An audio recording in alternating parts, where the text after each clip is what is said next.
Hey guys, ఇది మా day 18 ఆశ్రమం.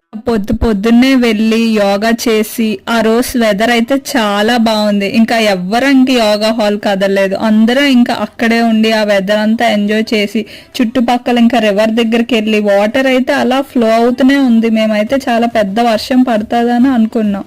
ఇంకా అది అయిపోయాక స్టీమ్ అంతా అయిపోయాక ఈ రోజు మాకు ఫ్రూట్ ఫాస్టింగ్ అన్నమాట. ఇంకా ఆ రోజు అయితే 3 meals ఫ్రూట్స్ అస్సలు తినలేకపోయేవాళ్ళు, అస్సలు తినబుద్ధి వేసేది కాదు. ఇంకా అది అయిపోయాక మెడిటేషన్కి వెళ్ళి దెన్ మాకు ఇంకా ట్రీట్మెంట్ ఉంటే ట్రీట్మెంట్ అయిపోయాక లేడీస్ కి గ్రీన్ జిమ్ అని ఉంటుంది. ఇంకా ఆ గ్రీన్ జిమ్కి వెళ్ళి కొంతసేపు ఎక్సర్సైజ్ చేసి దెన్ మళ్ళీ మధ్యాహ్నం ఫ్రూట్సే అవి తినేసి నాకు ఆ రోజు పౌడర్ మసాజ్ ట్రీట్మెంట్ ఉంటే ఆ ట్రీట్మెంట్కి వెళ్ళి ఇంకా ఈవినింగ్ అవ్వగానే రూమ్ చూడడానికి పైకి వెళ్ళి అలా కిందకు వచ్చి కోకోనట్ వాటర్ తాగి స్టేషన్కి వెళ్ళి డిన్నర్ చేసి అలా రాజుగారి క్లాస్